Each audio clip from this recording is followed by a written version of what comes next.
Love is supposed to be a sanctuary, a promise of trust, loyalty, and unwavering commitment. But what happens when that sanctuary becomes a prison of lies, constructed not just by one moment of weakness, but by months of calculated deception? My name is Jake, and this is the story of how a single night of betrayal transformed into a 5-month nightmare that would ultimately destroy everything I thought I knew about my marriage. 7 years of marriage. 5 years of what I believed was an unbreakable bond. My wife Sarah and I were the couple everyone looked up to. Compatible, loving, seemingly perfect. We had weathered challenges, supported each other's dreams, and built a life that felt rock solid. Until the day everything came crashing down. 2 years ago, Sarah confessed to a one-night stand. A moment of weakness, she called it. A drunken mistake at a housewarming party with a coworker. In that moment of raw honesty, I was devastated. The pain was excruciating, a knife twisting in my heart. But she did something unexpected. She took full responsibility. She quit her job. She was transparent. She begged for forgiveness. And against every instinct screaming at me to walk away, I chose to believe her. To trust her, to give our marriage a second chance. We signed a post-nuptial agreement, a legal testament to our commitment to rebuilding. Harsh terms that would protect me if she ever strayed again. Terms she eagerly agreed to, seemingly as proof of her remorse. But some lies are like parasites. They burrow deep, they wait, and when they emerge, they consume everything in their path. What Sarah told me that first night was just the surface. The tip of an iceberg hiding a massive, destructive truth beneath the waves. A truth that would shatter not just our marriage, but my entire understanding of love, trust, and the person I thought I knew better than anyone in the world. This is not just a story of infidelity. This is a story of systematic betrayal, of calculated deception, of a lie so profound it would make everything we had built feel like nothing more than an elaborate facade. My name is Jake, and this is the story of how my wife's one-night stand was anything but a single moment of weakness. When I first met Sarah, it felt like those moments you see in movies. Impossible, yet undeniably real. We were introduced at a mutual friend's art gallery opening, and from the first conversation, something clicked. She was brilliant, not just intelligent, but the kind of smart that made you want to listen, to understand. I was 33 then, she was 30. Both established in our careers, both carrying the subtle scars of past relationships that made us cautious, yet hopeful. Sarah worked in marketing, creative and strategic, with a razor-sharp mind that could dissect a campaign strategy in minutes. I was a software engineer, more analytical, but with a passion for solving complex problems. Our differences complemented each other perfectly. Where I was methodical, she was intuitive. Where I hesitated, she pushed forward. We balanced each other in ways that felt almost destined. Our courtship wasn't a whirlwind romance. It was deliberate, thoughtful. Two professionals who understood that love wasn't just about passion, but about partnership. We dated for 2 years before I proposed, and when I did, it wasn't some grand gesture. It was a quiet evening at home, after we had discussed our future so thoroughly that the proposal felt like a natural progression, not a surprise. We were practical about our relationship. We discussed finances openly. We had individual and joint goals. We supported each other's career ambitions. Sarah was the first person to encourage me to take a risk on a startup, and I was her strongest supporter when she wanted to pivot her marketing career. Our families loved us together. My parents saw in Sarah the stability and ambition they had always hoped I would find. Her parents appreciated my steady nature, a counterpoint to Sarah's more spontaneous spirit. We weren't just lovers, we were teammates, best friends, partners in every sense of the word. Which is why, when the first hint of betrayal emerged, it felt like more than just infidelity. It felt like a fundamental breach of everything we had built. A breach that would reveal itself to be far deeper and more calculated than I could have ever imagined. 2 years ago, that night changed everything. A housewarming party, a coworker, a moment that would unravel years of trust. I remember that night vividly. I was working late on a critical project, coding until the early hours. Sarah had mentioned going to a colleague's housewarming party. Nothing unusual. We were always comfortable with each other's social lives, trusting and secure in our relationship. But something felt different when she came home at 4 a.m. I had sent multiple texts, worried about her. Sarah wasn't a heavy drinker. She typically avoided alcohol, succumbing only occasionally to social pressure. My messages were a mix of concern and care. Are you okay? Do you need me to pick you up?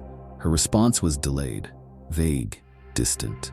A week later, she broke down, confessed to a one-night stand with Bill, a coworker. The confession was raw, unexpected. Tears, trembling hands, complete vulnerability. It was a mistake, she said. One moment of weakness, it meant nothing. I was devastated, betrayed.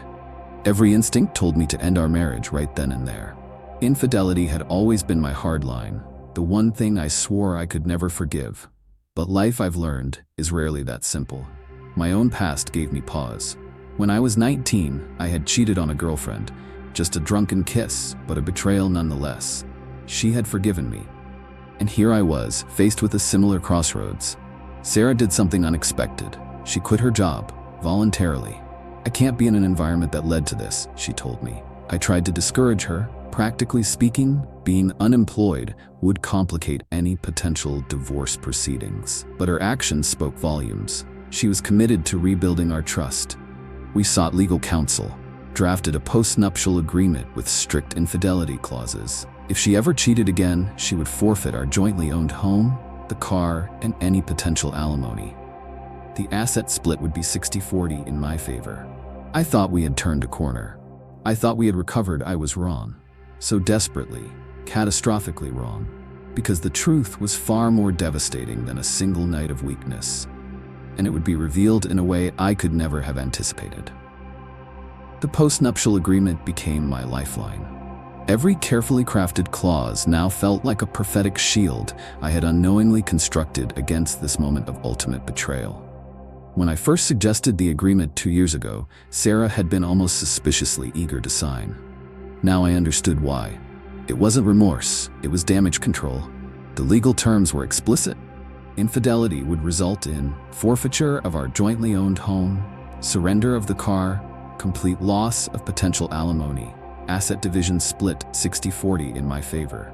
Each clause now felt like a personal insurance policy against her calculated deception. We had both received independent legal counsel during its drafting. Every word was carefully considered, every potential scenario meticulously planned. But legal protection couldn't heal the emotional wounds. Bill's wife, Alice, had been the unexpected catalyst. She had discovered the affair while investigating her husband's electronic devices. Her determination to divorce Bill stood in stark contrast to my initial hesitation. A serial cheater, she had called him. Someone who never voluntarily confessed, never showed genuine remorse. The more I reflected, the more I realized Sarah's confession wasn't true transparency. It was a carefully managed revelation. She hadn't truly confessed. She had controlled the narrative, revealing just enough to appear honest while hiding the most devastating truth. 5 months, not a single night. 5 months of calculated meetings, of systematic betrayal. Each encounter was a deliberate choice, a calculated risk, a repeated violation of our marriage, our trust, our entire shared history. The psychological trauma was profound. Every memory became suspect. Those late nights at work, those occasional unavailable moments, the subtle shifts in behavior I had rationalized away, now they all made a horrifying sense. Our couples therapist would later describe this as a complex betrayal, not just a moment of weakness, but a sustained pattern of deception that undermines the fundamental trust in a relationship. Sarah wanted another chance, more therapy, more attempts to rebuild. But how do you rebuild with someone who has proven themselves capable of such prolonged, calculated betrayal? The legal document became more than a piece of paper. It became my protection, my truth, my way of ensuring that her betrayal would not destroy me financially, in addition to the emotional devastation. The human capacity for self-deception is remarkable. We convince ourselves of narratives that protect us, that shield us from the most painful truths. But eventually, those narratives crumble. My story isn't just about infidelity. It's about the complex landscape of trust, betrayal, and the delicate architecture of relationships. Experts I've consulted, therapists, relationship counselors, all pointed to a critical insight. Infidelity is rarely about the physical act. It's about a fundamental breakdown of communication, respect, and emotional integrity. Sarah's affair wasn't just about Bill, it was about something deeper. A pattern of choosing self-preservation over honest vulnerability. Each encounter was a calculated decision that said more about her internal landscape than any single moment of passion. The most painful realization wasn't the betrayal itself. It was understanding that our entire reconciliation had been built on a foundation of carefully managed lies. 2 years of therapy, of rebuilding, of intimate conversations, all constructed on a bedrock of deliberate omission. I began to understand that trust isn't just broken by a single act. It's eroded by continuous small betrayals, by the consistent choice to hide, to manipulate, to protect oneself at the expense of genuine connection. Our marriage had become a performance, an elaborate dance where one partner was constantly managing information, controlling the narrative, ensuring their own safety at the cost of true intimacy. The legal protections we had put in place, the post-nuptial agreement, became more than a financial safeguard. It became a testament to the importance of setting clear boundaries, of understanding that love cannot exist without absolute honesty. For other couples facing similar challenges, the lessons are profound. Transparency is not optional, it's the fundamental currency of trust. A single lie, no matter how small, can unravel years of connection. True reconciliation requires complete honesty, not strategic disclosure. Boundaries are not restrictions, they are expressions of mutual respect. My story is not a condemnation of love, it's a complex exploration of human fallibility, of the intricate ways we protect ourselves, often at the cost of the very connections we claim to value. As I stand at this crossroads, I'm not just deciding on the future of a marriage. I'm making a choice about the kind of person I want to be, about the type of relationship I'm willing to accept. Some wounds cannot be healed, some betrayals cannot be forgotten, and sometimes walking away is the most profound act of self-love. Divorce was no longer just a possibility. It became a necessity. The legal machinery began to move. Our carefully drafted post-nuptial agreement would now serve its ultimate purpose. Every clause we had meticulously written 2 years ago became a shield, protecting me from the full financial devastation of a marriage built on lies. Sarah's attempts to salvage our relationship became increasingly desperate. Therapy sessions, long letters, promises of complete transparency. But transparency, I had learned, was not something that could be promised. It had to be lived. The most profound conversations happened not with Sarah, but with myself. How had I missed the signs? How had I allowed myself to be so thoroughly deceived? Each reflection became a lesson in self-awareness. My support system became my lifeline. Close friends who had watched our relationship from the outside offered perspectives I couldn't see. They spoke of subtle changes they had noticed, small inconsistencies that I had been too close to recognize.